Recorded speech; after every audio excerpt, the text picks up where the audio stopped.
மற்றும் ஒரு நிகழ்ச்சியில் சந்திப்பதில் மகிழ்ச்சி. நான் கருப்பழனியப்பன். நீங்கள் பார்த்துக் கொண்டிருப்பது இந்தியாவின் நம்பர் 1 டீலர் வசந்தட்கோ வழங்கும் Tamizha powered by KAG tiles. Special partner hap daily மற்றும் ஆர்டி wall putty. Co present by Annai dates மற்றும் மினிஸ்டர் ஒயிட் வேஷ்டிகள் மற்றும் சட்டைகள். இன்றைய தமிழாவில் நாம் பேசவிருந்த தலைப்பு என்ன அப்படின்னா, தினசரி வாழ்க்கையில எல்லா தரப்பு மக்களும் எல்லா வயதினரும் பாலின வேறுபாடு இல்லாமல் அச்சம் கொள்வது தினசரி வாட்ஸ்அப்ல ஒரு செய்தியை படித்து தான். ஐயோ பால் குடிக்காதீங்க, பால் குடிச்சா உங்களுக்கு நல்லது இல்லை அப்படின்னு ஒரு டாக்டர் சம்பந்தமா சொல்லி ஒரு கொட்டேஷன் போகும். சரி, பால் தான் குடிக்கக்கூடாதுன்னா அடுத்து முட்டை சாப்பிடாதீங்கன்னா அசைவம் சாப்பிடாத சொல்லுவோம். கீரை சாப்பிடாதீங்கன்னு ஒருத்தர் புதுசாக கிளம்புவான். என்னடா கீரை நல்லதுன்னு சொல்லிட்டு இருந்தாங்க, இப்போ திடீர்னு கீரை சாப்பிடாதீங்கிறீங்க. ஆமாம், கீரை சாப்பிடாதீங்க இந்த காலத்தில் மட்டும் அப்படின்னு ஒன்று. இப்படி உணவு சம்பந்தமாக நம்ம ஏதாவது ஒரு ஃபார்வர்டு மெசேஜ் படிச்சுக்கிட்டே இருக்கும். எதைத்தான் சாப்பிட்றதுன்னு கேள்வி கேட்கிற இடத்துக்கு வந்து நிற்கிற இடத்துக்கு உணவு நிப்பிட்டுட்டாங்க. அதனால இன்றைய தமிழ் என்ன பேச நினைச்சோம்னா, இன்றைய உணவு பழக்கம் அச்சம் தருவதாக இருக்கிறது அப்படின்னு ஒரு சாராரும், அப்படிலாம் அச்சப்பட தேவையில்லை, நாங்கள் கண்டதையும் சாப்பிட்றோம், ஒன்றும் பிரச்சனை இல்லை, நிம்மதியாக தான் இருக்கும் அப்படின்னு சொல்ற ஒரு சாராரமாக கூடியிருக்கோம். இப்போ நீங்கள் இன்றைய உணவு பழக்கம் இவ்வளோ அச்சம் தருவதாக இருக்குன்னு சொல்றீங்கல்ல, இன்றைய உணவு பழக்கத்தில் மிக அச்சம் ஊட்டுவது இதுதான், இதை செய்யவே கூடாது அப்படின்னு சொல்றத எதை சொல்லுவீங்க? மைதா சாப்பிடக்கூடாது. மைதா சாப்பிட ஓகே, கண்டிப்பா சாப்பிடக்கூடாது. ஏன்னா கோதுமையில பாத்தீங்க அப்படின்னா அந்த பிராண்ட் ஜெர்ம் அப்படிங்கிற 2 பகுதியை நீக்கிட்டு அந்த கார்போஹைட்ரேட் இருக்கிற எண்டோஸ்பர்ம மட்டும்தான் ரிஃபைன் பண்ணி மைதாவா உங்களுக்கு தராங்க. அப்போ அதுல நார்ச்சத்து அப்படிங்கிறது சுத்தமா இருக்கிறது இல்ல. நம்ம உடம்புக்கு நார்ச்சத்து அப்படிங்கிறது ரொம்ப அவசியம். நம்ம குடல் பகுதியில பாத்தீங்க அப்படின்னா அந்த நோய் எதிர்ப்பு சக்தியை உருவாக்குறதுக்கு அப்படின்னு ஒரு பாக்டீரியா இருக்கு. அந்த பாக்டீரியாவை போய் மைதா அதை வேலை செய்ய விடாம தடுத்துரும். குடலுக்குள்ள போனாலே அது கம்மு மாதிரி ஒட்டிக்குது. எதுல இருக்கு? நிறைய ஃப்ரூட்ஸ் அண்ட் வெஜிடபிள்ஸ்ல நிறைய இருக்கு சார். சரி, நட்ஸ்ல இருக்கு. அந்த மாதிரி இருக்கிற ஃப்ரூட்ஸ் அதுல எல்லாமே நார்ச்சத்து அதிகமா இருக்கு. ஆனா மைதால எந்த நியூட்ரியன்ட்டுமே இல்ல. மைதால போட்ட பரோட்டா 2 சாப்பிட்டுட்டு சமமா நார்ச்சத்து இருக்கிற பழம் 4 சாப்பிட்டுட்டா ஓகேவா? பேலன்ஸ் பண்ணிடுமா? அது எப்படி சார் பேலன்ஸ் ஆகும்? அப்ப நீங்க சாப்பிட்டது இல்லன்னு ஆகாது இல்ல? ஆமா, அதுதான் உங்களுக்கு போய் அந்த வேலையை தடுத்துருது. அது எப்படி உங்களுக்கு பேலன்ஸ் பண்ணணும்? கண்டிப்பா நம்ம ஃபுட்டை பேலன்ஸ் பண்ணணும். ஆனா அது கெடுதல் தான். பசும்பால் குடிக்க கூடாது. அது குடிச்சா என்னது மோஷன் போறது கஷ்டமா இருக்கும். இன்னம்மா காலகாலமா பால் தான் குடிச்சுக்கிட்டு தான் இப்ப திடீர்னு நீங்க காலை வெளிக்கு போய் குடிக்க கூடாதுங்க சார். அது குடிச்சா அதுல நம்ம எண்ணெயான இருக்கிற லேயர் அதுல போயிரும். அதனால அது நமக்கு கஷ்டமா தான் இருக்கும் மோஷன் போறது. அதனால நமக்கு தேங்காய் பால் சாப்பிடுங்க. தாய்ப்பாலுக்கு மிஞ்சினது தேங்காய் பால். ஓகே. பாலை பத்தி சொல்லும் போது என் பொண்ணு சின்ன வயசுல ஒரு நாளைக்கு 7 glasses ஆஃப் மில்க் கேட்டு குடிப்பா சார். சாப்பாடு சாப்பிடறாளோ இல்லையோ மில்க் குடிச்சிட்டே இருப்பா. சோ எனக்கு அது கொஞ்சம் ஆடா தெரிஞ்சு. எனக்கு தெரிஞ்ச சின்ன பிள்ளையில இருந்து நான் பார்த்த எல்லா புக்ல என்ன பண்ணுவாங்கன்னா 4 கிளாஸ் பாலும் 6 முட்டையும் தான் படம் வருது. போட்டிருப்பாங்க. இத நான் என் பீடியாட்ரிஷியன் கேட்டேன் சார், சாப்பாடு சாலிட் ஃபுட் சாப்பிட மாட்டேங்கிறா, பாலே குடிக்கிறான்னு அவர் சொன்ன போது நான் கேட்ட போது அவர் சொன்ன பதில் மினிமம் 3 to 4 glasses குழந்தைங்க குடிக்கலாமா, அதுக்கு மேல நீங்க குடுக்கறது எல்லாம் தான் உடம்புல இருக்க கால்சியத்தை சேர்த்து ஒட்டி எடுத்துட்டு போயிடும். அது மினிமம் 3 glasses ஒட்டி எடுத்துட்டு போயிடும். குடிக்கவே கூடாதுன்னு அவர் சொல்லல. இன்னைக்கு வரைக்கும் என் குழந்தைங்க 3 glass of milk per day குடிக்கிறாங்க. ஒன்னும் பிரச்சனை இல்லை. ஒரு பையன் 12th ஸ்டாண்டர்ட் படிக்கிறான், பொண்ணு 9th ஸ்டாண்டர்ட். நார்மல் ஹெல்தி நல்லா இருக்காங்க. ஒரு ப்ராப்ளம் இல்ல. ஒரு பிராக்சர், ஒரு போன் இதாச்சு, கால்சியம் டிஃபிஷியன்சி ஆச்சு, அந்த மாதிரி எதுவுமே நான் ஃபீல் பண்ணல. They are happy. இன்னொன்னு பால் கொடுக்கும்போது கம்ஃபர்டபுளா தூங்குறாங்க சார். ராத்திரியில் ஆக்சுவலி மில்க் குடிச்சிட்டு தூங்குறாங்க. They are very happy with that. இப்ப பால் குடிக்கலாமா கூடாதா? குடிக்கலாம் சார். அதுவும் இல்லாம பால் நைட்ல முன்னாடி எல்லாம் பாத்தீங்கன்னா தூங்குறதுக்கு முன்னாடி பால் குடிப்பாங்க, ஒரு மணி நேரத்துக்கு முன்னாடி. அது ஏன்னா சயின்ஸ் படி பார்த்தனா அதுல ட்ரோஃபென் சொல்லிட்டு ஒரு புரோட்டீன் இருக்கு. அந்த புரோட்டீன் நம்மளுடைய செரோட்டினின், அதாவது தூக்கத்தையும் நிம்மதியும் கொடுக்கிற ஹார்மோனோட ப்ரொடக்ஷனுக்கு ரொம்ப இம்பார்ட்டன்ட். சோ அதனால நம்ம பால் நைட்ல கொடுப்பாங்க. இப்ப கூட நம்ம நைட்ல அந்த 60 வயசுக்கு மேல இருக்கவங்க இப்பவும் பால் குடிக்கிறாங்க. இப்பவும் நாங்க எங்க ஹாஸ்பிட்டல்ல நைட்ல பால் குடுக்கத்தான் செய்யறோம். அவங்க யாருமே கான்ஸ்டிபேஷனோ, கொரோனாவுல இருந்த எல்லாருக்கும் உணவுல பால் கண்டிப்பா இருந்துச்சு டயட்ல. ஆமா, எல்லாருக்கும் பால் கொடுத்தோம். கொஞ்சம் ஆட் பண்றதுக்காக கொஞ்சம் மஞ்சத்தூளையும் பெப்பரையும் கலந்து கொடுத்தோம். சோ கொரோனா காலத்துல பாலும் முட்டையும் மிக முக்கியமான ரோல் பிளே பண்ணுச்சு. ஒரு உணவு அப்படிங்கறது 24 மணி நேரத்துல நமக்கு செரிமானம் ஆகணும். ஆனா இன்னைக்கு இருக்கக்கூடிய நிறைய உணவுகள் 72 மணி நேரம் ஆகியும் செரிமானம் ஆக மாட்டேங்குது. அந்த மாதிரி உணவு பாத்தீங்கன்னா அதுக்கு நீங்க உதாரணம் சொல்லலாம், பரோட்டா எடுத்துக்கலாம். தயிர் உதாரணத்துக்கு எல்லாத்தையும் வெள்ளையாக்கி சாப்பிடணும்னு நினைக்கிறோம். தயிர் பாத்தீங்கன்னா இன்னைக்கு நம்ம பாக்கெட்ல வாங்கி சாப்பிடுற அத்தனை தயிர் செரிமானம் ஆகாது. தயிர் ஆக்சுவலா நம்ம சாப்பிட உர ஊத்தினா ஓகே. ஆமா, பால்ல இருந்து உர ஊத்தி சாப்பிடுற தயிர், அதாவது சிம்பிளா புரிஞ்சுக்கலாம். என்னன்னா அந்த தயிரை எடுத்து வச்சோம்னா அடுத்த நாள் புளிச்சு போகணும், கலர் மாறணும். ஒரு வாரம் ஆனாலும் கலரும் மாறல, புளிச்சும் போகல அப்படின்னா அது கண்டிப்பா நம்ம வயிற்றுக்குள்ள போய் அப்படியே தான் இருக்கும், செரிமானம் ஆகாது. அதே மாதிரி நம்ம தண்ணி பாட்டில் எடுத்து குடிக்கிறோம் இல்லையா, அதுலயும் நமக்கு பிரச்சனை இருக்கு. ஏன்னா ஒரு நம்மளுடைய வாயில இருக்கிற சலைவா வந்து 6.5 வந்து அதனுடைய பிஹெச் பேலன்ஸ் இருக்கும். ஆனா சலைவா விட ரொம்ப கம்மியா இருக்கிறது நம்ம சாப்பிடுற அத்தனை கூல் ட்ரிங்க்ஸும் பிஸ்லரி வாட்டரும் அதுல எல்லாம் பாத்தீங்கன்னா 0.5 0.2 தான் இருக்குது. அப்போ அது கண்டிப்பா நமக்கு வந்து செரிமானம் ஆகிறதுக்கான தன்மைக்கு உரியது அல்ல. எதெல்லாம் எடுத்துக்க கூடாது அப்படின்னு கேட்டீங்கன்னா, ப்ராசஸ் பண்ண ஃபுட்ஸ், அது மட்டும் இல்லாம ஃபிளார் ஐட்டம்ஸ், அதாவது மைதாவா இருக்கட்டும். நீங்க எந்த ஒரு பொருளையுமே மாவா அரைச்சிட்டீங்க அப்படின்னா வித்தின் 24 ஹவர்ஸ்க்குள்ள அதை நீங்க வீட்டுல அரைச்சி அம்மியில அரைச்சி சாப்பிட்டீங்கன்னா பரவாயில்ல. அதே அதை பேக் பண்ணி 4 நாளுக்கு அப்புறமோ 10 நாளுக்கு அப்புறமோ சாப்பிடுறீங்க அப்படின்னா அந்த ஃபுட்ல இருக்கிற மைக்ரோ நியூட்ரியன்ஸோ மேக்ரோ நியூட்ரியன்ஸோ என்விரான்மெண்ட் கண்டிஷனுக்கு செதஞ்சிரும். ஓகே. அதுல வெறும் ஸ்டார்ச் மட்டும் தான் இருக்கும். அப்ப நீங்க சொல்றது பார்த்தா ட்ரை ஃபிளாரா இருக்க கூடாது. ஆமா, நீங்க அதை ஈரமாவு தான் உளுந்தவடைக்கு ஆட்டுற மாதிரி ஆட்டி ஈரமாவுல வடை சுட்டு சாப்பிடணும். ஆமா, நீங்க இப்ப இன்னைக்கு 24 ஹவர்ஸ்க்குள்ள அதை நீங்க எடுத்துக்கிட்டீங்கன்னா அதுல இருக்க சத்து உங்க உடம்புக்கு போய் சேரும். நீங்க அதுக்கு மேல அதை ப்ராசஸ் பண்ணி வச்சிருந்தீங்கன்னா அதுல இருக்க எல்லா என்சைம் மினரல்ஸ் எல்லாமே இயற்கையில, ஏன்னா இந்த மினரல்ஸ் என்சைம்ஸ் எல்லாமே இயற்கையில வந்து நேச்சுரலா சிதைவடையக்கூடியது. ஓகே. இது எல்லாமே சிதைஞ்சிரும். அப்ப அதுல வெறும் கார்போஹைட்ரேட்னு சொல்லப்படுற ஸ்டார்ச் மட்டும் தான் இருக்கும். அந்த மாதிரி ஃபுட்ஸ் எடுக்கக்கூடாது. இந்த பேக் பண்ற எல்லாமே பாத்தீங்கன்னா ரொம்ப நாளைக்கு கெட்டு போக கூடாது அப்படின்றதுக்காக அதுல நிறைய கெமிக்கல்ஸ் ஆட் பண்றாங்க. பிராய்லர் கோழி சாப்பிடவே கூடாது. ஏன்னா அது வந்து சீக்கிரமாவே வளரணும் அப்படின்றதுக்காக ஊசி போட்டு வேகமா வளர வச்சு அதுக்கு இந்த இதுக்காகவே வளர்க்குறாங்க, அந்த கறிக்காண்டியே வளர்க்குறாங்க. சோ அது வந்து நம்ம குழந்தைங்களுக்கு கொடுக்கும்போது அதுக்கு வேகமாவே சின்ன வயசுல வந்து ஒபிசிட்டி ஆகுறாங்க. அப்புறம் வந்து அது மெச்சூரிட்டி ஏஜும் சீக்கிரமாவே அட்டன் பண்ணிடுறாங்க, ஏஜும் சீக்கிரமே அட்டன் பண்ணிடுறாங்க. அதுக்கப்புறம் அதனால இவங்க கோழி பத்தி சொல்லும் போது சீக்கிரம் குழந்தைங்க ஏஜ் அட்டன் பண்ணிடுறாங்க. என் பொண்ணு எனக்கு தெரிஞ்சு நல்ல சாலிட் ஃபுட் சாப்பிட ஆரம்பிச்சதுல இருந்து டே 1ல இருந்து she is eating 2 eggs a day. Morning ஒன்னு ஈவினிங் ஒன்னு, either half boil or full boil சாப்பிட்டுக்கிட்டு இருக்கா. 13 இயர்ஸ்ல தான் சார், சராசரி 13 வயசுங்கிறது ஒரு ஏஜ் அட்டன் பண்ண கூடாத வயசு அல்ல. 10 வயசுல 9 வயசுல சில குழந்தைங்க பண்றாங்க அப்படின்னா அந்த குழந்தைக்கு பிசிக்கல் ஆக்டிவிட்டி கம்மியா இருக்கு, இல்ல அந்த குழந்தைக்கு மேபி கிடைக்க வேண்டிய நியூட்ரிஷன் சரியா கிடைக்கல, அவங்களோட யூட்ரஸ் டெவலப்மெண்ட் சரியா ஆகிற அளவுக்கான சத்தான சாப்பாடுகள் அவங்க சாப்பிடலங்கிறதான் காரணமே தவிர அதை தாங்குற அளவுக்கு அந்த குழந்தைக்கு சத்து இல்ல. டக்குன்னு அந்த யூட்ரஸ் வந்து ப்ளூம் ஆகி உங்களுக்கு அந்த ஏஜ் அட்டன் அந்த ஃபாலிகல் இதாயிடுது. அதான் ப்ராப்ளமே தவிர முட்டைனால குழந்தைங்க ஏஜ் அட்டன் பண்ணிடுறாங்க. எனக்கு என்ன சந்தேகம் அப்படி சொல்றது போலவே பிராய்லர் கோழி சாப்பிடாதீங்க, புள்ளைய வந்து சீக்கிரம் வந்து வயசுக்கு வந்துரும்னு. எனக்கு தெரிஞ்சு ரொம்ப நெருங்கிய ஒருத்தருடைய புள்ள நகரத்திலே வளர்ந்தது, கோழியவும் முட்டையும் சாப்பிட்டுட்டு இருந்த புள்ள. ஆனா ரெகுலரா விளையாண்டு ரெகுலர் வாழ்க்கை வந்து ரோட்ல விளையாண்ட புள்ள 14.5 வயசுல தான் வந்து ஏஜ் அட்டன் பண்ணுச்சு. Exactly sir. அந்த கிளாஸ்லயே கடைசி வயசுல புள்ள எந்த புள்ளனா அந்த புள்ள தான். அவளுக்கு 14 வயசு. அப்ப அது எந்த இதுவும் செய்யல, இதுவும் பண்ணல. அவங்க சைக்காலஜி சொன்ன மாதிரி அது பாடு விளையாண்டுட்டு இருந்துச்சு. தினசரி விளையாட்ட வேலையா வச்சிருந்தாங்க அந்த குடும்பத்துல. 2 மணி நேரம் விளையாண்டுச்சு, போனுச்சு, எல்லாம் பண்ணுச்சு. ஆனா அந்த புள்ளி இந்த கோழி தான் சாப்பிட்டுச்சு. இப்ப சாப்பிட்டது கோழி தான் பிரச்சனையா, விளையாடாதது பிரச்சனையாங்கிறது உங்களுக்கு இருக்கு. Actually she is healthy sir. White salt சாப்பிடக்கூடாது. ஏன் சாப்பிடக்கூடாது அப்படின்னா அது ஏற்கனவே காய்கறி. ஒயிட் சால்ட் சாப்பிடக்கூடாதுன்னா சால்ட் எப்படி இருக்குங்கிற பிங்க் சால்ட்னு இப்ப வந்துருச்சு, அது வந்து சாப்பிட்டுக்கலாம். அதுல ஏன் அப்படின்னா நம்ம அதுவுமே தேவையில்லை, நம்ம காய்கறிகளே தாது உப்பு எல்லாமே அடங்கி இருக்கு. நம்ம அது அந்த உப்பே போதுமானது. நம்ம எக்ஸ்ட்ரா ஆட் பண்ண நமக்கு சீக்கிரமே வந்து அந்த கிட்னில பாதிப்புகள் இப்ப நிறைய பேருக்கு அது வர ஆரம்பிக்குது. அந்த உப்போட கண்டென்ட் வந்து இப்ப அதிகமா ஆட் பண்றாங்க எல்லா இதுலயுமே. உப்பெல்லாம் சாப்பிடக்கூடாதுன்னு ஆரம்பிச்சிட்டீங்க. சிக்கன் வரையும் சொல்றீங்க, ஓகே புரியுது. வீணாட்டு இருக்க நோக்கம் என்னன்னு. உப்பு என்ன பண்ணி வாங்கிட்டீங்க மைக்க? உப்பு சாப்பிடக்கூடாது அப்படின்னா சாப்பிடக்கூடாதுன்னே கிடையாது. இப்போ அயோடைஸ்டு சால்ட் அப்படின்னு வந்து எடுத்துக்கிறாங்க. ஒரு மனுஷனுக்கு அயோடின் வந்து 150 மில்லிகிராம் தான் வந்து ஒரு நாளைக்கு வந்து தேவை. ஆனா மனுஷன் ஒரு நாளைக்கு வந்து 10 கிராம் உப்பு சாப்பிடுறாங்க. நியாயமா WHO ரெக்கமெண்ட் பண்ணியிருக்கிறது 5 கிராம் தான். நம்மளுங்க டபுள் மடங்கு எடுத்துக்கிறாங்க. அப்போ ஒரு கிராம்ல 45 1 கிராம் அயோடைஸ்டு சால்ட்ல 45 மில்லிகிராம் இருக்கு. அப்போ பிங்க் சால்ட்டா ராக் சால்ட்டா சொல்றாங்க, இது பேர் என்னது? Iodised salt sir.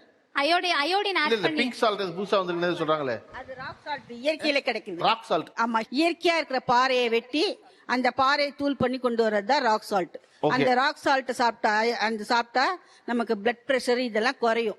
இப்ப இவங்க சொல்ற இந்த அயோடின் சேர்த்து சாப்பிடாது. அயோடின் ஏமா நான் வந்து என் சின்ன பிள்ளைல ரோட்ல ஒருத்தர் கூடையில கல்லு போச்சு வித்துக்கிட்டு வந்தாரு படியில. ஆமா ஓகேவா, அத வாங்கி நான் பாட்டுக்கு நிம்மதியா சமைச்சுக்கிட்டு இருந்தேன்.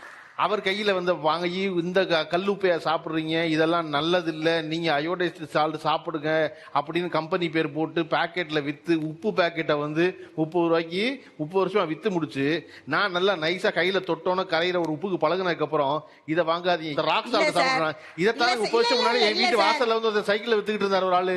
நீங்க சொல்ற கல்லுப்புல அயோடின் அதிகமா இருக்கிறதுனால தைராய்டு ப்ராப்ளம் வருது. சோ அயோடின் குறையறதுனால தான் நமக்கு தைராய்டு, அதனால அயோடின் சேர்த்து உங்களுக்கு சாப்பிட சொல்லி மார்க்கெட்டிங் பண்ணாங்க. இது அப்படி கிடையாது. ஒரு 5-7 வருஷத்துக்கு முன்னாடி டாக்டர் ரெக்கமெண்ட் பண்ணது அயோடின் சால்ட் தான் யூஸ் பண்ணனும். இந்தியன் கவர்மெண்டே ரெக்கமெண்ட் பண்ணிச்சு. ஒரு நிமிஷம் இப்படி ரெக்கமெண்ட் பண்ணிச்சா எல்லாரும் move for iodine salt move ஆனமா? எல்லா பிராண்ட் அயோடின் சால்ட் சொன்னாங்களா? ஆனா இப்போ அயோடின் சால்ட் தைராய்டு கிடையாது சார், இப்ப ரொம்ப கிடையாது.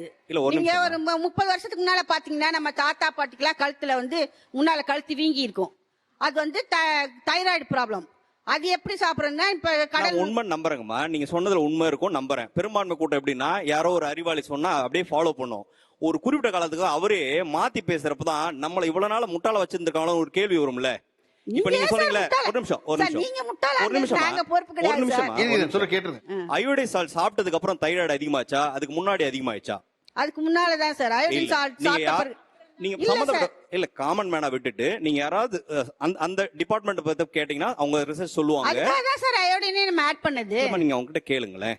சார் அயோடின் டெஃபிஷியன்சியை வந்து நீங்க சொன்னது கரெக்ட் தான். அயோடின் டெஃபிஷியன்சி வந்து வரக்கூடாது அப்படிங்கறதுக்காக தான் அயோடின் சால்ட் வந்து இம்ப்ளிமெண்ட் பண்ணாங்க. ஏன்னா நார்மலா நம்ம டயட்ல பாத்தீங்க அப்படின்னா அயோடின் வந்து நம்ம அதிகமா எடுத்துக்கிறது கிடையாது, ரொம்ப கம்மியா நம்ம.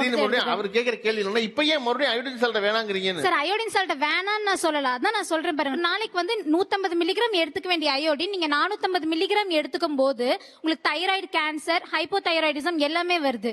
அளவு தெரியறது இல்ல உங்களுக்கு. இப்போ அயோடைன் சால்ட் என் வீட்டுல ஒண்ணுதான் இருக்கு. நீங்க கல்லு உப்பு முழுசா ஒழிச்சிட்டீங்க. அயோடைன் சால்ட் தான் எனக்கு ஆஃபர் எனக்கு கிடைக்கிறது இருக்கு. அதுல இந்த கிராம ஒரு காமன் மேனால அளந்து போட்டுக்க முடியுமா? ஒண்ணு ரைட்டுங்களா? அப்ப அல்டர்னேட்டிவும் நீங்க தானே பேரலா கொண்டு வந்திருக்கணும். ஒரு குறிப்பிட்ட இதுக்கு அயோடைன் சால்ட் யூஸ் பண்ணுங்க, காமனுக்கு இது யூஸ் பண்ணுங்க நீங்க சொல்லி இருந்தீங்கன்னா இந்த தைராய்டு ஒரு தலைமுறையா வளர்ந்துருக்காதுல்ல. அறிவிலிகள் சொல்ற டாக்டர் ப்ரொஃபஷனலா இருக்கட்டும், வாட்டோம்பி நான் யாரெல்லாம் நம்பணும், என் முந்தின தலைமுறையை கூட மாத்தினீங்க அப்படிங்கிற உண்மை இருக்கா? இந்த அயோடின் வந்ததுக்கு அப்புறம் தான் தைராய்டு இன்க்ரீஸ் ஆயிருக்கின்ற ஸ்டாட்டிஸ்டிக்ஸ் உங்ககிட்ட இருக்கு, அவ்வளவுதான். உப்பை எல்லாரும் குறைங்கன்னு ஒரு ஜெனரல் ஒரு எப்ப பார்த்தாலும் சொல்லி லாஸ்ட் இயர் எங்க அப்பா வந்து 83 years old.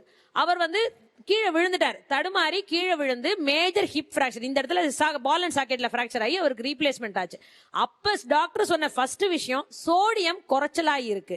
சோடியம் குறைச்சலா இருக்குங்கிறதுக்கு என்ன காரணம்னா, இப்ப நிறைய பேர் உப்பை வந்து குறைங்கன்னு சொல்லி சாப்பாட்டுல எல்லாரும் உப்பை ரொம்ப குறைச்சிட்டீங்க. அதனால சோடியம் டெஃபிஷியன்சி ரொம்ப ப்ரிவாலண்ட் ஆயிடுச்சு. நம்ம கேள்வியே பட்டதில்ல. சோடியம்ங்கிறது ஒரு மைக்ரோ நியூட்ரியன்ட், அது உடம்புல ஒரு பெரிய டெஃபிஷியன்சி உண்டாக்குமானா இப்ப ஃபேமிலியில நிறைய பேரை கேள்விப்படுறோம், எஸ்பெஷலி ஓல்டேஜ் பீப்புள். ஏன்னா உப்பை குறைங்க, பிபி வந்துரும், சுகர் வந்துரும், அதை வந்துரும், இதை வந்துரும் சொல்லி வீட்டுல சாப்பாட்டுலயே உப்பை குறைக்க ஆரம்பிச்சு இப்ப எங்க அப்பாக்கு பர்பஸா ஆஃப் பாயில் போட்டு மேல உப்பை தூவி கொடு, சாப்பாட்டுல 2 ஸ்பூன் உப்பை எக்ஸ்ட்ரா போட்டு கொடுன்னு அவருக்கு தனியா உப்பை போட்டு கொடுத்து அவரை சோடியம் குறையாம மந்த்லி ரிப்போர்ட் எடுத்து பாத்துக்க வேண்டியிருக்கு. சோ உப்பை குறைக்கணுங்கிற ஒரே ரீசன்னால சோடியம் டெஃபிஷியன்சி எங்க போய் விடுதுன்னா அவர் தடுமாற்றம் வருது. சோடியம் டெஃபிஷியன்சி வரும்போது எந்த அளவுக்கு போகும்னா அவங்களால பேலன்ஸ் பண்ணி நடக்க முடியாத ஸ்டேஜுக்கு போயிடுறாங்க. அந்த தப்ப தயவுசெய்து பண்ணாதீங்க. அவர் அவ்வளவு பெரிய மேஜர் சர்ஜரி, அவர் பழைச்சதே பெரிய விஷயம் மாதிரி ஆயிடுச்சு லாஸ்ட் இயர். நீங்க இவ்வளவு பேசுறீங்களே, இன்னைக்கு நீங்க சாப்பிடுற உணவுனால எத்தனை ஹாஸ்பிட்டல் குறைஞ்சிருக்கு, எவ்வளவு பர்ஃபார்மன்ஸ்ல இந்தியா முன்னேறிடுச்சு. சரி, நீங்க இப்படி சாப்பிட்ட உணவுனால இந்தியாவுல மக்கள் தொகை எவ்வளவு அதிகமா இருக்கு? அது நடந்திருக்கு. ஆனா ஃபெர்டிலிட்டி சென்டர் அதை விட அதிகமாயிட்டு இல்ல சார். மக்கள் தொகை அதிகமான ஆஸ்பத்திரி அதிகமா இல்ல. மக்கள் தொகை எங்க இன்ஜெக்ஷன் மூலமா வந்திருக்குது சார். ஆஸ்பத்திரி கூட போனதுக்கு காரணம் இவங்க சாப்பிட்ட சாப்பாடா? 2 விஷயம் சார். எங்க பாட்டி தாத்தா காலத்துல ஆரம்பிக்கிறாங்க. தாத்தா காலத்துல மொத்த பேர் 40 கோடி பேர் தான் இருந்தான். ஆமா, ஓகேவா? இன்னைக்கு 117 கோடி பேர் இருக்கான். ஆமா. அப்ப 40 கோடி பேருக்கு எவ்வளவு ஆஸ்பத்திரி, 117 கோடி பேருக்கு எவ்வளவு ஆஸ்பத்திரி? அன்னைக்கு எவ்வளவு பேர் பிறந்தா, இன்னைக்கு எவ்வளவு பேர்? அன்னைக்கு பிறந்ததுல எவ்வளவு பேர் செத்தா, இன்னைக்கு பிறந்ததுல எவ்வளவு பேர் சாகுறான்? சிசிரப்ப அன்னைக்கு அதிகமா, இன்னைக்கு அதிகமா? சிசிரப்ப அன்னைக்கு அதிகமா, இன்னைக்கு அதிகமா? இன்னைக்கு இருக்கு. ஆனா இன்னைக்கு இருக்கா இல்லையா நான் கேட்கல. சிசிரப்பு சதவீதம் அன்னைக்கு அதிகமா, இன்னைக்கு அதிகமா? அன்னைக்கு 1000 புள்ளைல எத்தனை புள்ள செத்துச்சு 1960ல? 2020ல எத்தனை புள்ள சாகுது? கண்டிப்பா. அப்ப நம்ம நல்லா வந்திருக்கோம்ல? இல்ல சார் இல்லையே. எப்படி இதை மட்டும் வச்சு நம்ம எப்படி நல்லா- எத்தனை பேர் இன்னைக்கு கொரோனாவுல ஒரு இறந்தோம்? நிமிஷம் உங்களுக்கு மட்டும் கணக்கு வச்சிருக்கீங்க. ஆஸ்பத்திரி அதிகமாயிருச்சு, ஃபெர்டிலிட்டி கொரோனாவுல எத்தனை பேர் இருங்க இறந்துருக்கோம்? சார். ஐயோ கொரோனா விடுங்க சார், 2 வருஷம் எதுக்கு எடுத்தாலும் கொரோனா ஆரம்பிக்காதீங்க சார். இப்பதான் அந்த வார்த்தையை கேட்காம இருக்கும். நான் சொல்றது நீங்க பாத்தீங்கன்னா எல்லாத்தையும் பாருங்க, எல்லா கணக்கெடுங்க. சிசிரப்பு சதவீதம் எது கூடி இருக்கு. அப்ப இங்க நல்ல ஆரோக்கியமாயிருக்கும், நல்ல மருந்து கண்டுபிடிச்சிருக்கோம், நல்லா வாழ வைக்கிறோம், மனிதனுடைய ஆயுட்காலம் நீட்டிச்சிருக்கு. 60 வயசுல இப்ப எவனும் சாகுறது இல்ல, ஆக்சிடென்ட் எல்லாம் சாகுறான். 60 வயசுல ஒருத்தன் நோய் முற்றி சாகுறது இல்ல, வயது மூப்பு காரணமா 60 வயசுல சாகுறது இல்ல. சராசரி வாழ்க்கை வயசு 75 ஆயிருக்கு இல்லையா? நம்ம சாதாரண 50 இருந்துச்சு, எல்லாம் சிறப்பா சாப்பிட்டு இருக்கோம்னு சொல்லியிருந்த காலகட்டத்துல. அப்ப நீங்க சொல்றதை கேட்க அவங்க தயாரா தான் இருக்காங்க. அவங்களுக்கு மட்டும் இருங்க சார், அவங்களுக்கு மட்டும் நல்ல சாப்பாடு சாப்பிடக்கூடாதுன்னு ஆசை. திரும்ப திரும்ப பயமுறுத்தாதீங்க. அதுக்கு தான் என்ன சொன்னா, இன்றைய உணவு முறை அச்சமூட்டுகிறதுன்னு சொல்லாதீங்க. பயம் இதெல்லாம் இருக்குப்பா. கவனம் வேணும்னு சொல்றேன். அதத்தான் அப்படி சொல்லுங்க. அதை விட்டு டே உனக்கு புள்ள பெறாது, நீ சீக்கிரம் செத்து போயிருவ, ஆஸ்பத்திரி அதிகமாயிருச்சு, நோயா உற்பத்தி பண்ற, அப்படி வார்த்தையா சொல்லாதீங்க. நம்முடைய இணைந்து கொள்ள சிறப்பு துறை சார்ந்த சிறப்பு விருது வந்திருக்கிறார்கள். முதலாம் அவர் கவிதா, குடல் கல்லீரல் மற்றும் வயிறு சிறப்பு மருத்துவர். ஷோர்மிகா அவர்கள் சித்தா மருத்துவர். திரு பொன்னுசாமி பால் உற்பத்தி சங்க தலைவர். சார் சதீஷ்குமார் ஃபுட் சேஃப்டி டிபார்ட்மெண்ட்ல அதிகாரியா இருக்காரு. இப்ப நான் இவங்கள்ட்ட போறதுக்கு முன்னாடி நீங்க தான் சொன்னீங்க தண்ணி குடிக்காதீங்க, பாட்டில்டு வாட்டர் குடிக்காதீங்க இல்லையா? அச்சமூட்டும் உணவுல முக்கியமான தண்ணின்னு. அதுல என்ன சிக்கல் இருக்குன்னு நினைக்கிறீங்க? ஆக்சுவலா அந்த தண்ணியில பார்த்தோம்னா நம்ம குடிக்கிற இன்னைக்கு மினரல் வாட்டர்ல pH லெவல் 0.5 இருந்து 2 வரைக்கும் தான் இருக்கு. அது தண்ணியா இருக்கட்டும், நம்ம குடிக்கிற கூல் ட்ரிங்க்ஸா இருக்கட்டும், எல்லாத்துலயுமே. ஆனா நமக்கு செரிமானத்துக்கு 6 அதாவது 5.5 6.5க்கு மேல இருந்தா தான் செரிமானத்துக்கு ஏத்ததா இருக்கும். அப்போ அந்த குறைவா இருக்கிறத எடுக்கிறதுனால நம்ம கண்டிப்பா நம்மக்கு செரிமானம் பிரச்சனைகள் ஏற்படுது. அதுல இன்னொன்னு என்ன கவனிக்கணும்னா, இப்ப தண்ணியை நம்ம சலைவா இருக்கு இல்லையா, எச்சில்ல பார்த்தோம்னா 6.5 நம்மளுடைய pH பேலன்ஸ் இருக்கு. அதுக்கு கம்மியா இருக்கக்கூடிய அந்த தண்ணியை நம்ம மடமடன்னு வேகமா குடிக்கிறதுனால கண்டிப்பா அதுல நிறைய கேஸ்ட்ரிக் பிரச்சனை உருவாகுது. அண்ட் தென் பார்த்தோம்னா நமக்கு இந்த மாதிரி ஒரு பெரிய டைஜஷன் பிரச்சனை வருது.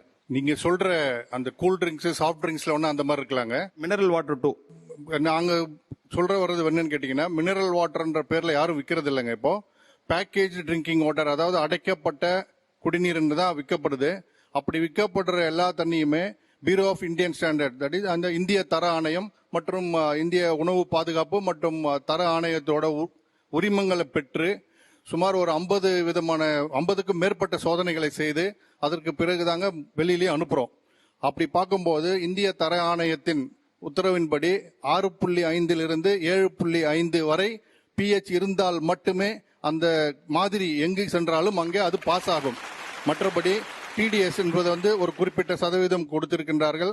அதை வைத்துத்தான் தயாரிக்கப்பட்டு பொதுமக்கள் உபயோகத்துக்கு அனுப்பி வைக்கப்படுகிறது. இப்ப நம்ம 7 ஃபில்டர் 5 ஃபில்டர் எல்லாம் குறைச்சிட்டு ஒரு ஃபில்டர் வச்சு ஓட்டுற நிறைய சுத்திகரிப்பால் நீங்க சொல்ற சோ கால்டு மினரல் வாட்டர் உற்பத்தி நிலையங்கள் உற்பத்தி பண்ணி பேட்டில் பண்ணி எல்லா கடைகள்லயும் அது விற்பனைக்கு இருக்கு. அதுல இவ்வளவு பிரச்சனைகள் இருக்கு. இன்னைக்கு இந்திய தர ஆணையம் மார்க்கெட்ல இருந்து சாம்பிள் எடுத்து செக் பண்றாங்க, ஃபேக்டரியில இருந்து எடுக்கிறது இல்லைங்க. நீங்க சொன்னீங்க இல்லைங்களா, அந்த சோகால்டு அந்த கடையில இருந்து சாம்பிளை எடுத்து லேபுக்கு அனுப்பி செக் பண்ணி அது எல்லா பேராமீட்டரையும். அதனால தண்ணி குடிக்கலாம், பயப்படாதீங்க. தேவையே இல்லை, பயப்பட வேண்டியதே இல்லைங்க. தர ஆணையம் முத்திரை பெற்ற உணவு பாதுகாப்பு துறையின் உரிமம் பெற்ற பாட்டில நீங்க தைரியமா வாங்கி குடிக்கலாங்க.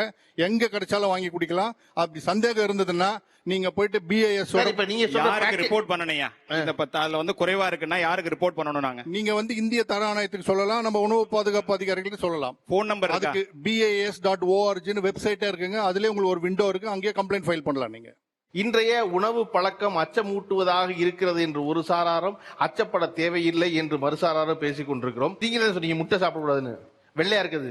இல்ல அதாவது முட்டையில இன்னைக்கு நாம என்ன சொன்னோம்னா, இன்னைக்கு நாம பிராய்லர் கோழி முட்டை எடுத்துக்கிறோம் இல்லையா, அந்த கோழி முட்டை பொரிக்கக்கூடிய தன்மை இல்லாதது. அது திருப்பி இனப்பெருக்கம் நம்ம ரீப்ரொடக்ஷன் ஆகாத ஒரு முட்டை. அது குஞ்சு பொரிக்காது, குஞ்சு பொரிக்காது. ஆமா, அந்த முட்டை குஞ்சாகாது. அந்த முட்டையில ஆக்சுவலா இட்ஸ் a chemical ball ஆக்சுவலா. ஓகே சார், நாட்டுக்கோழி முட்டை சாப்பிடலாம், இல்ல பிராய்லர் கோழி முட்டை சாப்பிடக்கூடாது அப்படின்ற மாதிரி சொன்னாங்க. ஆனா நீங்க அதை ரெண்டுத்தையும் கம்பேர் பண்ணி பார்க்கும்போது அதோட நியூட்ரிட்டிவ் வேல்யூ ஒண்ணுமே வித்தியாசம் இல்ல. இதுல எவ்வளவு கேலரி இருக்கோ அதுலயும் அதே கேலரி இருக்கு, எவ்வளவு புரோட்டீன் இருக்கோ அதே புரோட்டீன் இருக்கு, மத்த கால்சியம் மத்த எல்லாமே சேம். இது குஞ்சு பொரிக்காது, அது குஞ்சு பொரிக்கும். அது கோழி பிரச்சனை. அதே மாதிரி அந்த கோழியோட கலர் பிரவுன் கலரா இருக்கிறதுனால அது பிரவுன் கலர்ல அந்த முட்டை. இது ஒயிட் கலர்ல இருக்கிறதுனால இந்த ஒயிட் கலர்ல இந்த முட்டை. சார் இப்ப வந்து நாங்க வந்து ஒரு நாட்டுக்கோழி வளர்றதுக்கு எவ்வளவு நாள் சார் ஆகும்? இப்போ 137 கோடி இருக்கு ஜனத்தொகை. இவங்க ஹோட்டல்ல போய் கோழி கேட்டா வச்சு சாப்பிட போறேன். எனக்கு எதுக்கு கோழி எத்தனை நாளா வளர்த்துக்கிற கணக்கு? இல்ல சார், நீங்க ப்ரொடக்டிவிட்டி பாருங்களேன். இப்போ இவ்ளோ பேருக்கு அவங்க வந்து ஒரு நாட்டுக்கோழியை வளர வச்சு அவங்க கிட்ட கொண்டு போய் சேர்க்க முடியுமா? அது சார் சொல்லிட்டாரு முதல்ல. ஆர்கானிக் ஃபுட்னு சொன்னா ஆர்கானிக் ஃபுட் இன்னைக்கு இந்தியாவில் இருக்க உணவு தேவையை தீர்க்குமான தெரியாது. ஆனா அதற்காகவே நீங்க ஆர்கானிக் ஃபுட்டை மறுக்க கூடாது இல்ல? மறுக்க கூடாது சார். ஆனா அது எல்லாராலையும் அஃபோர்ட் பண்ண முடியாது இல்ல. 350 ரூபாய் விக்குது சார் ஒரு கிலோ அரிசி. ஒரு வீட்ல எல்லாரும் சாப்பிட்டா ஆகுமா சார்? சார் 200 ரூபாய்க்கு நான் இப்ப 45 ரூபாய்க்கு கிலோ அரிசி வாங்கி சாப்பிடுவேனா இல்ல 200 ரூபாய் கொடுத்து அரிசி வாங்கி சாப்பிடுவேனா? இப்ப 4 பேர் நாங்க 200 ரூபாய்க்கு வாங்காதீங்க, கொள்ளையடிக்கிறாங்க. 200 ரூபாய் கிடையாது அதனுடைய விலை. சார் நார்மலா 150 ரூபாய் எங்க அப்பா வாங்குறாங்க சார் எங்க வீட்ல. அதுதான் உங்க அப்பா மாதிரி ஆளை நம்பித்தான் அந்த சூப்பர் ஸ்டோரை திறந்து வச்சிருக்காங்க. 150 ரூபாய் கிடையாது. நீங்க நார்மலா சாதாரண குதிரைவாலி இருக்குல்ல, நார்மலா குதிரைவாலி கிலோ 40 ரூபா தான் திண்டுக்கல்ல வாங்கினா. அந்த 40 ரூபா குதிரைவாலிய வந்து மதுரையில சூப்பர் மார்க்கெட்ல வாங்கினீங்கன்னா அதனுடைய கிலோ விலை 60 ரூபா. அதே குதிரைவாலிய அங்கிருந்து நீங்க மெட்ராஸ் வந்து வாங்கினீங்கன்னா கிலோவுடைய விலை 90 ரூபா. அதே குதிரைவாலியை நீங்க ஆர்கானிக் ஸ்டோர்னு போட்டு ஒரு கடைக்குள்ள போய் வாங்கினீங்கன்னா அது 130 ரூபா. அதே குதிரைவாலியை சூப்பர் ஆர்கானிக் ஸ்டோர்னு போட்டு வச்சுக்கிட்ட போய் வாங்கினீங்கன்னா 200 ரூபா. நீங்க சொல்றது உங்க அப்பா அந்த கடைக்கு போறாரு, அவரை போக சொல்லாதீங்க. இன்னைக்கு செயற்கை கருத்தரிப்பு மையமே அதிகமாயிடுச்சா இல்லையா சார்? ஏன் ஆனிச்சு? அத சொல்லுங்க. ஏன் ஆனிச்சு? இயற்கை உணவை சாப்பிடாம டாஸ்மாக வீதி திறந்து வச்சா எல்லாம் சரக்க போட்டு போய் குப்பரை படுத்து தூங்குறான் வேலை செய்யாம. அதனால ஆயிடுச்சு. அத சொல்லவே மாட்டேங்கிறீங்க யாருமே. அது மட்டும் காரணம் இல்ல சார். அதான் காரணம். சார் எனக்கு கல்யாணம் ஆகி 3 வருஷம் ஆகுது. 2 குழந்தைங்க இருக்காங்க. 3வது மாசம் ஃபர்ஸ்ட் குழந்தைக்கு 3வது மாசம் செக்கப் போறேன். அங்க டாக்டர் சொன்ன விஷயம் பால் குடிங்க, முட்டை சாப்பிடுங்க. இந்த நாட்டுக்கோழி முட்டைன்னு சொல்லல, முட்டை சாப்பிடுங்கன்னாங்க. நான் நல்லா சாப்பிட்டேன், என் மனைவி நல்லா சாப்பிட்டாங்க, எந்த பிரச்சனையும் இல்லை, நல்ல ஆரோக்கியமா இருக்காங்க. 2 குழந்தை இருக்கு. ரொம்ப சிக்கலானதும் பெருமைப்படக்கூடியதும் எந்திரம் வந்து நம்ம உடம்பு. எல்லா கால சூழ்நிலைக்கும் நம்ம உடம்பு தன்னைத்தானே தகவமைச்சுக்கும் அப்படிங்கறத நம்ம ஒரு 60 வருஷம் பேட்டர்ன்ல எடுத்து பார்த்தா தெரியும். நார்மலா நமக்கு சொல்லி கொடுத்ததெல்லாம் மனுஷன் வந்து சைவ பட்சி அப்படின்னாங்க, அப்படின்னு சொல்லிட்டு இருந்தாங்க. விலங்குகள் சாப்பிட்டதை நம்ம என்னென்னலாம் உயிரினம் சாப்பிட்டோமோ எல்லாத்தையும் தகவமைச்சுச்சா நம்ம உடம்பு அப்படிதான் ரியாக்ட் ஆயிருக்கு. ஸோ நீங்க சொல்ற எல்லா ஆஸ்பெக்டையும் வரும். ஒருவேளை எக்ஸம்ஷன் கேஸ் யாரா இருந்தாங்கன்னா உடம்பு தன்னைத்தானே ரியாக்ட் பண்ணும். அவர் ஒரு முறைக்கு மேல 2வது முறை அணிச்சாருன்னா அவர் கவனிச்சாலே, அவர் உடம்பு கவனிச்சாலே அதை அவாய்ட் பண்ணிட முடியும். அதுக்காக பீதியை கலப்ப வேண்டிய அவசியம் கிடையாது. 1. 2வது, நீங்க சொல்ற எல்லா ஆஸ்பெக்ட்லயும் சொல்றீங்களா, கெமிக்கல் கலக்குறாங்க, வாட்டோபி, இதெல்லாம் செய்யறது யாருன்னு நீங்க நம்புறீங்க? துர்ராஜோ, குப்பனோ, சுப்பனோ, வாட்டோபி யாரோ ஒருத்தர் தானே. இந்த அறம் எங்க போச்சு? கோழிக்கடை வச்சிருக்கிறவருக்கு கோழியில என்னென்னலாம் செய்யறீங்கன்ற அவர் கண்டிப்பா தெரியுமா? சிக்கன் 65 எப்படி போடுறாரு, என்னென்ன கலக்குறாருன்னு அவருக்கு தெரியுமா? அவர்கிட்ட நான் போறேன்னா ஒரு கஸ்டமர் கரெக்டுங்களா, அவர் ஒரு கடைக்காரு, அவர் மற்ற ப்ராடக்ட்டுக்கு எல்லாத்துக்கும் இன்னொரு சமூகத்தை தான் நம்பியிருப்பாரு. அந்த சமூகமே இதே இவர் செய்யற எல்லா தப்பும் செஞ்சனா இவர் ஜெயிச்சுட்டு தான் கிடையாது, இவர் எல்லா இடத்துலயும் தோக்குறாரு. என்ன எப்படி தோக்கடிச்சுதான் நம்ம அவர் பிசினஸ் ஜெயிச்சுதான் நம்புறாரோ அந்த மாதிரி எல்லா இடத்துலயும் அவர் தோத்துக்கிட்டே இருக்கிறார். நான் கேட்கறது, நீங்க செய்யற தொழில் அறம் இல்லைன்னு நீங்க உங்களுக்கு தெரிஞ்சு செய்றீங்கன்னா இன்னொருத்தர்கிட்ட நீங்க எப்படி அதை எதிர்பார்ப்பீங்க? உங்க வீட்டுல ஒரு சிஸ்டம் ஒர்க் ஆகல, ஒரு ரொம்ப சிம்பிள், நான் வந்து 200 ரூபாயிலையும் சரி பண்ணிட்டு போடுவோம், 2000 ரூபாயில ஐசி போயிடுச்சுன்னு சொன்னா நீங்க நம்புவீங்களா நம்ப மாட்டீங்களா? எங்கிட்ட நீ நியாயம் எதிர்பார்க்கறீங்களே, அப்ப உங்க தொழில நான் நியாயம் எதிர்பார்க்கணுமா வேண்டாமா? உங்களுக்கே தெரியும், நீங்க செய்யற தப்பு உங்களுக்கே தெரியும். அந்த கெமிக்கல்ல அந்த பவுடரை என்ன கலர்ல கலக்குறீங்க, இது தப்புன்னு உங்களுக்கு கண்டிப்பா தெரியும். ஆனா அப்பிடைஸும் அந்த பிசினஸ் நடத்துறதுக்கும், ஏன்னா நீங்க நான் நார்மலா வந்து ரோடோர் கடை மட்டும் சொல்லல, ஒரு கதவுக்கு பின்னாடி சமைக்கிறாங்களே, நீங்க சோகால்ட் எந்த இண்டஸ்ட்ரி வேணா எடுத்துக்கோங்க, எனக்கு தெரியவே தெரியாது, பிளேட்ல வரது மட்டும் தான் எனக்கு தெரியும். நான் ருசியோட தான் வாழறேன். பெரும்பான்மை சமூகம் அப்படிதான் இருக்கும். நீங்க சொல்ற மாதிரி ஒரு ரெஸ்ட்ரிக்ஷன் மோட்லாம் வாழ்நாள் வாழ்ந்துட முடியுமானா அப்கோர்ஸ் கிடையாது. நான் வேணா நாட்களை தள்ளி போடலாமோ வச்சு என்னால முழுமையா அதுல வந்து இந்த சர்க்கிள்ல இருந்து வெளியே வந்துடவே முடியாது. கரெக்டுங்களா? 2 நாள் சாப்பிடாம இருப்பேன், 3ஆவது நாள் அப்பிடைஸ் ஆகும், ஒருத்த கூப்பிடுவான், போவேன். அப்கோர்ஸ் அதுல ஒருவேளை புத்திசாலி அப்படின்னு நான் நினைச்சேன்னா கொஞ்சம் தள்ளி போடலாம் வச்சு வேற எதுவும் என்னால மாற்ற முடியாதுங்கிற ஒரு உண்மை இருக்கு. கரெக்டுங்களா? நீங்க சொல்ற மாதிரி ஒரு அலைன்ல வாழ்ந்துட முடியுமானா இந்த சமூகம் எவ்வளவு விஷயங்களை மாறி இருக்கணும். நமக்கு முன்னாடி எத்தனை தலைமுறை எவ்வளவு கருத்துக்களை சொல்லிட்டு போனாங்க, அது எல்லாம் நம்ம உள்வாங்கி செஞ்சுட்டோமா? இல்ல, சமூகம் பொறுமையா தான் மாறும். இப்ப நீங்க சொல்ற சோகால் சொல்றீங்களா, சிக்கன், வாட்டோபி எல்லாமே ஒரு நுகர்வு தன்மையில ஒருத்தன் ரொம்ப வேகமா தான் போகும். ஈவன் தோ நல்லதை விட கெட்டது ரொம்ப வேகமா ஸ்ப்ரெட் ஆகும். ஒரு டேர்ன் ஓவர்ல அதோட பாதிப்பு தெரிய ஆரம்பிச்சுன்னு மெல்ல ரிவர்ஸ் ஆகுங்க. கரெக்டா தெரியும். 1986 90க்கு முன்னாடி பிறந்தது எல்லாமே உணவோட தன்மை எல்லாருக்கும் தெரியும். சாப்பாடுக்கு மிச்சம் வைக்க மாட்டோம், கீழே சிந்த மாட்டோம், அப்படிதான் சொல்லி கொடுத்துருக்காங்க. அதான் அறம் கூட. அது என்ன உழைப்புலாம் அதெல்லாம் அப்புறம். அதுக்கப்புறம் வந்தவங்களாம் எக்கனாமிக் growth இருக்குல்ல, பணம் கையில வந்துட்டோன்னே நுகர்வு தன்மை அதிகமாயிட்டோன்னே அவங்க இவ்வளவு நாள் பொறுத்துட்டு இருந்த காலம் இருக்குல்ல, இதெல்லாம் என்னால கிடைக்க முடியாதோ அதை நுகர்வு தன்மையில் வேகமா போறோம். என் தலைமுறை நான் வேகமா போனது என் பிள்ளைக்கு அப்படியே அது ஸ்டாண்டர்ட் ஆயிடுச்சு. நான் 100 ரூபாய் கொடுத்து சாப்பிட்டது இன்னைக்கு 1000 ரூபாய் தான் ஹோட்டலுக்கு போனா சாப்பிட முடியுன்ற ஒரு லெவல்ல எனக்கு கொண்டு வந்துட்டாங்களே. இது என்னோட நுகர்வு தன்மை.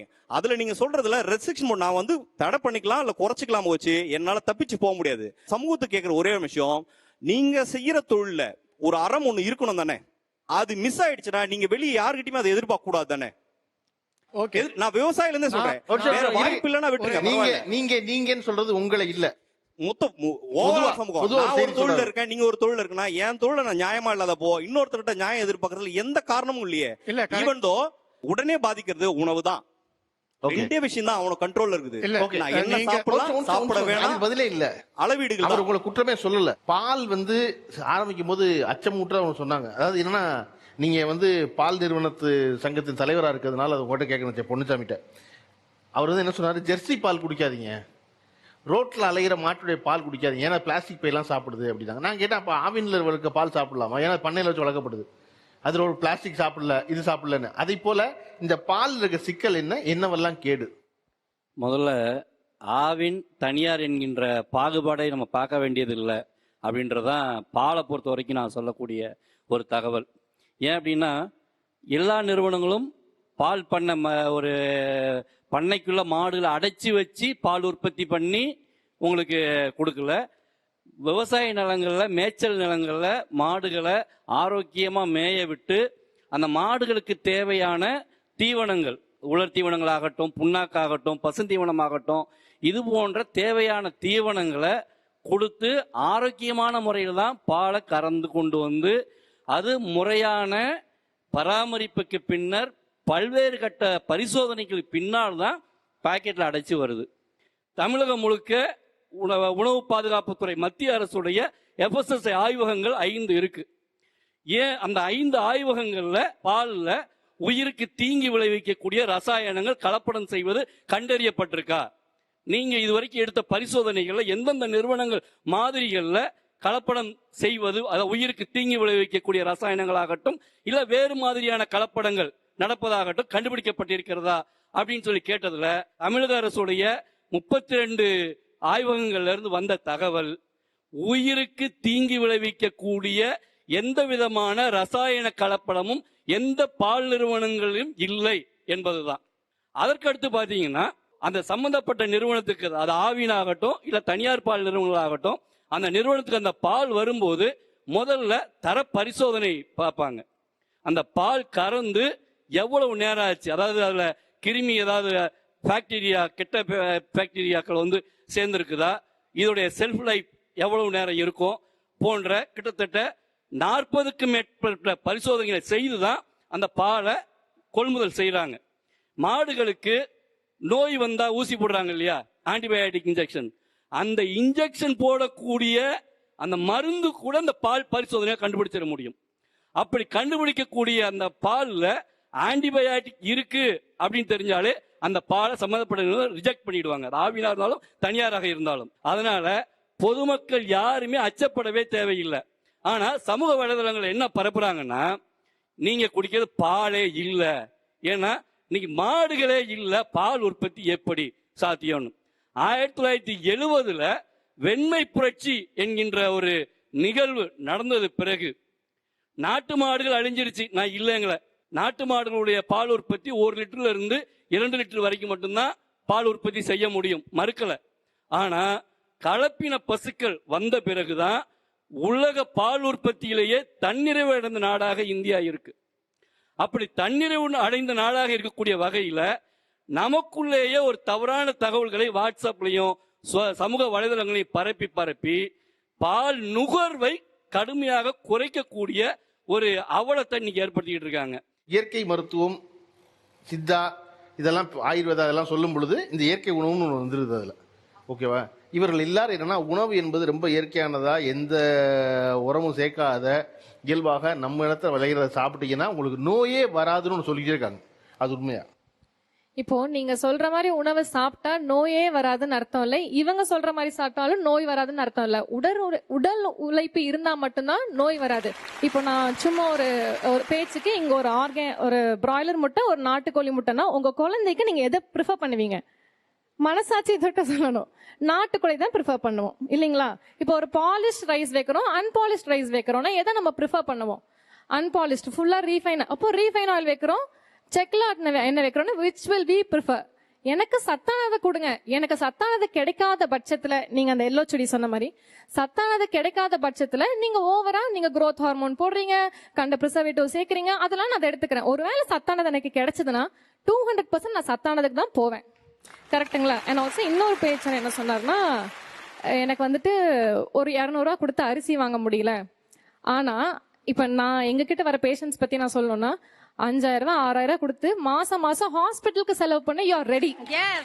Everybody is ready. இல்ல நானும் என்னையுமா சொல்லிக்கிறேன், நான் யாரும் பிளேம் பண்ணல. ஆனா நான் என்ன சொல்றேன்னா, லைக் போத் சைடும் தான் நான் பேசுறேன். நான் என் பேஷண்ட்ஸ் கிட்ட சொல்றதே வந்துட்டு, எனக்கு கொடுக்காதீங்க, அந்த 2000 ரூபாய உணவுல போடுங்க. பனகற்கண்டு சாப்பிடுறீங்க, ஒயிட் சுகர் வெறுமனே மென்னு பாருங்க, which is causing you acidity. எதை சாப்பிட்டா, வெறும் சுகர் எடுத்து வாயில போட்டா எதை சாப்பிட்டா உங்களுக்கு அசிடிட்டி ப்ராப்ளம் வருது, எதை சாப்பிட்டா நெஞ்சு எரியுது. ஓகே, ஒயிட் சுகர் போட்டா எரியுது. ஒயிட் சுகர் போட்டா எரியும், பிளஸ் ஒயிட் சுகரும் உங்களால கடிக்க முடியாது, கடிச்சா பல் கூசும். பல் கூச்சத்தை உண்டாக்குறது ஒரு உணவா? உடம்பு வந்துட்டு கோயில் மாதிரி உள்ள போட்டதெல்லாம் நல்லதா மட்டும்தான் இருக்கணும். கடவுள் ஃப்ரீயா கொடுத்த ஒரு விஷயம் தான் நம்மளுக்கு உடம்பு. அதை கண்டதையும் போட்டு இது பண்ணோம்னா சரியா வராது. ஓகே சார், இந்த ஃபுட் சேஃப்டியை பத்தி இவர்கள் எல்லாரும் பேசிக்கிட்டே இருக்காங்க. பேசிக் கடைசியில் அவங்க பயமுறுத்துறது அது நல்ல சாப்பாடு இல்லை அப்படிங்கிறது. அவ்வளவு சாப்பாடை பத்திய அக்கறையற்றுதான் இருக்குது அது சமூகம். இன்னைக்கு இருக்க காலகட்டத்தில் பார்த்தீங்கன்னா அந்த சாப்பாடு தான் ஒரு முக்கியம். எவ்வளோதான் இன்னைக்கு போய் ஐடியில் சம்பாரிச்சுட்டு வந்துட்டாலும் அவன் ராத்திரி போகிறப்போ ஒரு பேக்கெட் வாங்கிட்டு தான் போனோம்.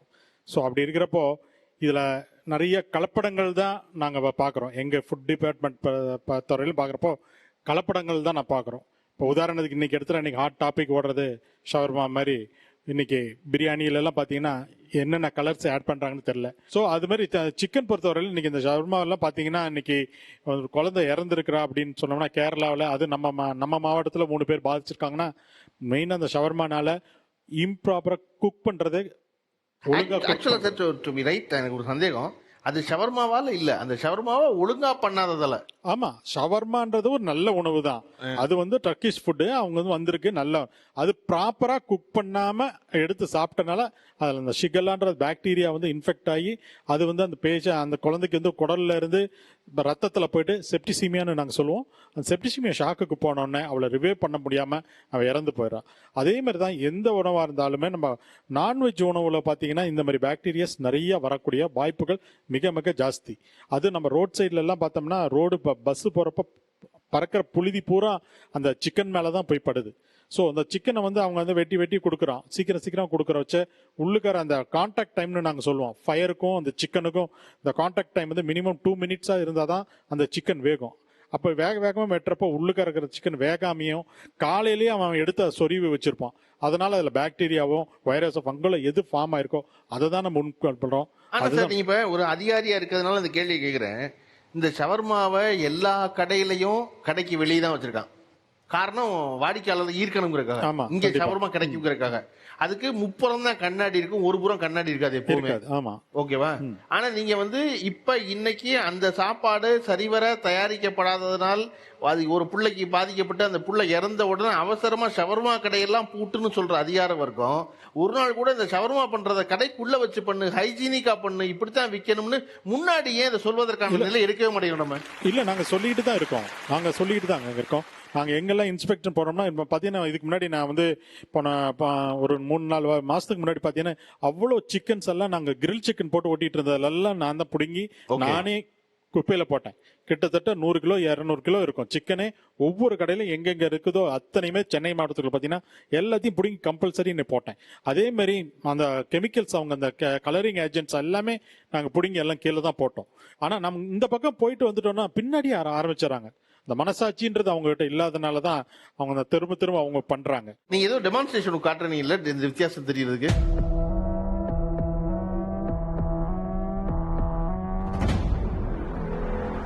நம்ம பொதுவா வந்து உணவு வந்து இன்றைய உணவு பழக்கம் அச்சமூட்டுவதாக இருக்கிறது என்று சொல்லும் பொழுது அதன் காரணம் அதில் இருக்கும் கலப்படம் தான் முக்கிய காரணி. ரெண்டு தரப்புமே அந்த கலப்படம் வந்து இருக்கக்கூடாதுன்னு நினைக்கிறாங்க. இப்போ ஃபுட் சேஃப்டில இருந்து சார் வந்திருக்கிறதுனால அவருடைய உதவியாளரோடு இருக்காங்க. இந்த நம் தினசரி சாப்பிடுகின்ற உணவில் நாம் அறியாமல் எவ்வாறு இரண்டரை கலந்து இருக்கிறது கலப்படம்னு நமக்கு சார் போது டெமான்ஸ்ட்ரேட் பண்ணி காட்டுவாங்க. ப்ளீஸ். இது வந்து நம்ம வெண்டைக்காய், 2 வெண்டைக்காய் இருக்கு. இதுல ஏதாவது டிஃபரன்ஸ் தெரியுதா? இல்ல. டிஃபரன்ஸ் இது கொஞ்சம் அதுல கலர் அது கொஞ்சம் கூடுதல் பச்சையா இருக்குது, அவ்வளவுதான். இப்ப இது மட்டும் நான் தான் கடையில வச்சிருப்பான். இது உங்களுக்கு தெரியுமா? டிஃபரன்சியேஷன் ஏதாவது தெரியுமா? இதுல வந்து மெயினா வந்து இந்த மேலசெட் கிரீன் அப்படின்னு சொல்லக்கூடிய கலரை டிப் பண்ணிடுவாங்க. அது டிப் பண்ணிட்டாங்கன்னா இது நல்லா பாத்தீங்கன்னா ஷைனியா இருக்கும், இது டல் பினிஷா இருக்கும். ஒரு சிம்பிள் டெஸ்ட்ல நம்ம கண்டுபிடிச்சுக்கலாம். ஒரு டிஷ்யூவோ நான் ஏற்கனவே பண்ணிருப்பேன், இந்த டிஷ்யூவோ இது பண்ணிட்டு ஜஸ்ட் ஒரு வைப் மட்டும் பண்ணுங்க. பாத்தீங்கன்னா அந்த கிரீன், இந்த கிரீன் கலர் பாத்தீங்கன்னா அப்படி ஈஸியா வந்துடும். சோ தட் நம்ம அந்த ஃபுட் அலர்ட் பண்றதுல இது அவ்வளவு சீக்கிரத்துல காஞ்சி போகாது. இது பாத்தீங்கன்னா சாதாரணது. ஒரு சிம்பிள் டெஸ்ட் பாருங்க, இதுல ஒண்ணுமே இருக்காது, இயற்கையான காய். அதனால இந்த காய் அதுக்கப்புறம் நம்ம உடைச்சு பார்க்கலாம். அதே மேலசெட் கிரீன்ன்றதான் வந்து இந்த மிளகா மேலையும் தடவி விடுவாங்க. இந்த மிளகா பார்த்தோம்னா நம்ம கடையில பார்த்தோம்னா ரொம்ப ஷைனியா இருக்கும், பாக்குறப்பே பாத்தீங்கன்னா நல்லா ஷைனியா இருக்கும். அதே டெஸ்ட் மாதிரி தான் கொஞ்சம் தண்ணி வச்சு தொடச்சு பாத்தீங்கன்னா போதும். இந்த கலரிங் பாத்தீங்கன்னா அவ்வளவு. நம்ம வீட்டுல வந்து பொதுவா தண்ணியில கொஞ்சம் காய்கறி போட்டு வைப்பாங்கல்ல, அப்படி போட்டு வச்சாலும் இந்த பச்சை வந்துருமா? வந்துடும். இப்போ உதாரணத்துக்கு பாத்தீங்கன்னா இதே மேலசெட் கிரீன் தான் பாத்தீங்கன்னா அந்த பட்டாணி அதுலதான் அப்படிதான் பண்ணிருக்காங்க. நாங்க அன்னைக்கு போறப்போ கோயம்பேட்டில் பார்த்தோம்னா பெரிய பெரிய பேரல்ல போட்டு அதை என்ன பண்ணாங்க, ஃபுல்லா ஊற வச்சுடுவாங்க. நல்லா ஊற வச்சுட்டாங்கன்னா அந்த கோட்டிங் மாதிரி ஆயிடும். ஸோ உங்களுக்கு பாத்தீங்கன்னா இது நல்லா ஃப்ரெஷ்ஷா இருக்கிற மாதிரி இருக்கும்.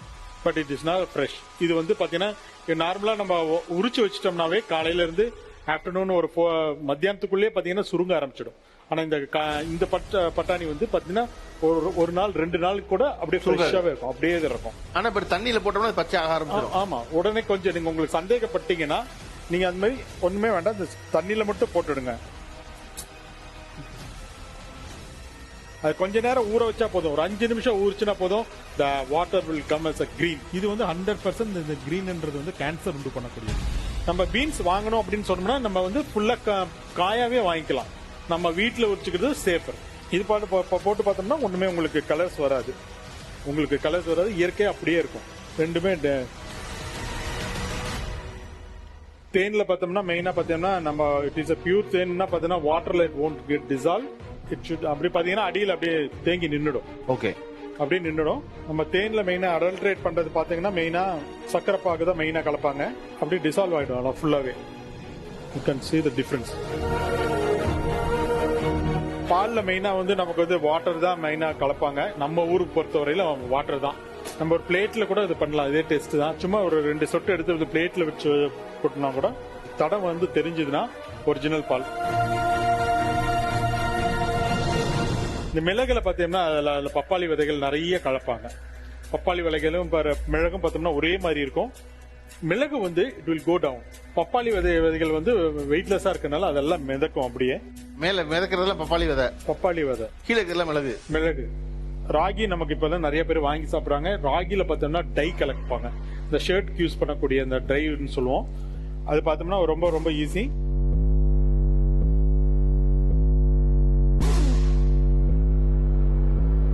இது ஒண்ணு வேணாம், சிம்பிளா இந்த தண்ணி மட்டும் எடுத்து நீங்க விட்டு பாருங்களேன், அப்படியே உங்களுக்கு வந்து இந்த கலர் வந்து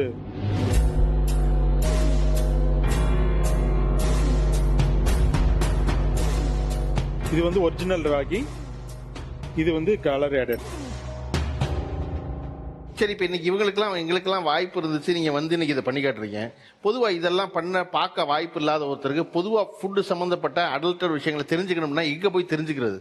ஒண்ணு வேணாம், எங்களோட வாட்ஸ்அப் நம்பர் இருக்கு. உங்களுக்கு ஏதாவது டவுட் இருக்கு, நீங்க வாங்கிட்டு வந்த பொருள்ல வந்து அடல்ட்ரேட்டட் இருக்கு, எனக்கு வந்து சந்தேகமா இருக்கு அப்படின்னு சொன்னோம்னா 94442322 ஒரு நம்பர் இருக்கு. It's a central number. இந்த நம்பர் தான் உங்களுக்கு, நீங்க எந்த கம்ப்ளைண்டா இருந்தாலும் வாட்டர்ல வந்து உங்களுக்கு அசிடிட்டி இருக்கு, ஃபங்கஸ் இருக்கு அப்படின்னம்னாவே நம்ம வந்து நீங்க எதா இருந்தாலுமே யூ கேன் கால். அதுல பண்ணிட்டீங்கன்னு வச்சுங்களேன், நாங்க உடனே அந்த இப்ப சமீபத்தில் இப்ப சென்னையில நாங்க அப்படிதான் பண்ணோம்.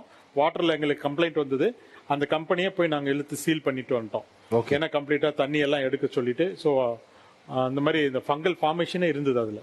Okay, thank you so much sir, thank you so much. இப்ப நான் உங்ககிட்ட நான் கேட்க விரும்புனது, பால் குடிச்சா கான்ஸ்டிபேஷன் வரும்னு ஒரு வதந்தி உலாவுது சார். பால் குடிச்சாலாம் கான்ஸ்டிபேஷன் வர்றதெல்லாம் இல்ல சார், வராது, கண்டிப்பா வராதில்ல. ஓகே. ஏன்னா அது ஒரு வாட்டர் ப்ராடக்ட் தான், அது ஒன்றும் எந்த ஒரு இந்த ப்ராடக்ட்டும் கிடையாது. பால் குடிக்கலாம், ஒரு நாளைக்கு நீங்க 2 டம்ளர் அளவு நீங்க கண்டிப்பா குடிக்கலாம். அது ஒன்றும் அஜீரண கோளாறு வராது. பால்னால அஜீர்ண கோளாறு வர்றதுக்கான வாய்ப்புகள் கம்மி. யூஸ்வலா நம்ம என்ன சொல்லுவோம்னா, நைட் மைக்ரேட்டிங் மோட்டார் காம்ப்ளெக்ஸ் நம்ம பாடியில ஒரு ரியாக்ஷன் நடக்கும். அது எப்படின்னா, நைட் நம்ம உணவு குழாய் ஆரம்பத்துல இருந்து இட் ஸ்டார்ட் ஆக்டிங். அது என்ன பண்ணும், வயிற்றுல இருந்து இன்டர்ஸ்டிஷியல் செல்ஸ் ஆஃப் கெஜல்னு சொல்லுவோம். அதுதான் நம்ம ஹார்ட்டுக்கு எப்படி ஹார்ட் பீட் இருக்கோ, நம்ம உணவு குழாயில இருந்து வயிற்றுல ஒரு மூமெண்ட்டுக்கு ஸ்டிமுலேட் பண்ணி விட போகுது. இந்த மைக்ரேட்டிங் மோட்டார் காம்ப்ளெக்ஸ் என்ன பண்ணும் அப்படின்னா, மெதுவாவே ஸ்வீப் ஆகி நம்ம சிறுங்குடல் பெருங்குடல் எல்லாம் நகர்த்திக்கிட்டே வருது. அந்த ஃபுட்டை தான், அந்த ஃபுட் ப்ராடக்ட்ஸ் எல்லாம், கழிவுகள் எல்லாத்தையும் நகர்த்தி கொண்டு கீழே இறக்கும் போது தான் நம்மளால மோஷன் போக முடியும். சரியான தூக்கம் இன்மை இருக்கும் போது இந்த காம்ப்ளெக்ஸோட ஆக்டிவிட்டி கொஞ்சம் அஃபெக்ட் ஆகும். அப்போ உங்களுக்கு நிறைய ஒரு கான்ஸ்டிபேஷன் வர்றதுக்கான வாய்ப்புகள் நிறைய இருக்கு. இன்றைய உணவு பழக்கம் அச்சமூட்டுகிறதா அப்படின்னா, நீங்க எல்லாரும் சொல்லுவது மட்டும் இல்லாம அது அவர்களும் நம்புறாங்க. அது சரிதான். ஆனா அதற்காக இவ்வளவு பயப்பட வேண்டியதில்லை, இவ்வளவு செய்ய வேண்டியதில்லை அப்படிங்கிற இடத்துல தான் அவங்க உங்ககிட்ட மாறுபடுறாங்க. திருப்பி இவர்கள் எல்லாத்தையும் நான் கேட்கறது விரும்புறது என்ன அப்படின்னா, பால் சாப்பிடாதீங்க, முட்டை இன்னைக்கு இருக்கிற லகான் முட்டை கெமிக்கல் பால் அப்படின்னா அதுக்கெல்லாம் தயவு செஞ்சு டேட்டா ரெடி பண்ணிடுங்க. இதெல்லாம் நடந்திருக்குன்னு சொல்ல, பொதுவாக ஃபார்வர்ட் மெசேஜ் சொல்லாதீங்க இல்லையா? இந்த மெசேஜ் 1000 பேருக்கு அனுப்பிச்சிங்கன்னா உங்க வீட்டில் நல்லது நடக்கும்னா அந்த மெசேஜ் வேண்டாங்க. அது எப்படி நடக்கும்? அப்போ டேட்டாவோட இருந்தால் எல்லாரும் கேட்க தயாராக தான் இருக்காங்க. அவர்கள் சொல்வதற்கு ஒரு டேட்டா இருக்கு. நம்ம சார் வந்தாரு, அவர்கிட்ட ஒரு ஆதாரம் இருக்கு. இந்த இருக்கு பாருங்க, இது இப்படி இருக்கும், இது இந்த பச்சை கலர் இருக்கும் இல்லையா?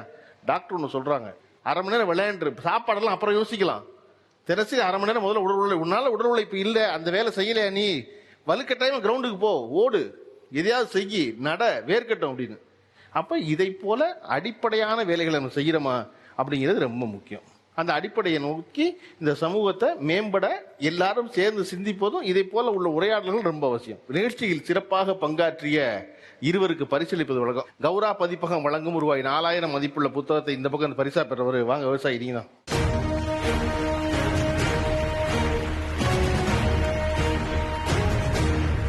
கௌரா பதிப்பகம் வழங்கும் ரூபாய் 4000 மதிப்புள்ள புத்தகத்தை இந்த புறம் பரிசாக பெறுபவர் வாங்க மேடம், நீங்க தான்.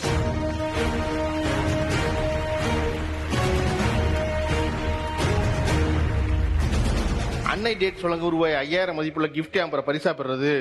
அதெல்லாம் முட்டை சாப்பிட்டா கோழி சாப்பிட்டா புள்ள பெற மாட்டேன்னு யாருங்க சொன்னா? 3 வருஷத்துல 2 புள்ள பெற்றிருக்கேன்னு சொல்லும் போது ஒரு ஆணவம் இருந்துச்சு பாருங்க.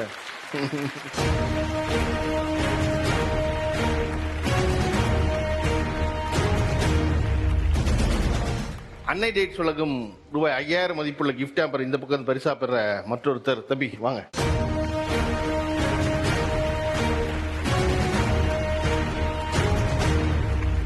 கேஏஜி டைல்ஸ் வழங்கும் கிஃப்ட் வவுச்சரை பரிசா பெறது. வாழ்க்கையில் ஒரு வியாபாரி என்பவன் தன்னிடம் ஒரு வாடிக்கையாளரை ஏமாத்துவதாக நினைக்கிறான். ஆனா உண்மையில் என்னன்னா, அவன் ஏமாத்துறது ஒருத்தர் தான். ஆனா அந்த வியாபாரி இன்னும் 100 பேருக்கு வாடிக்கையாளர் இருக்கான். அவர்களிடம் ஏமாறுவது சங்கிலி தொடருதுன்னு சொன்னீங்கல்ல, வாங்க.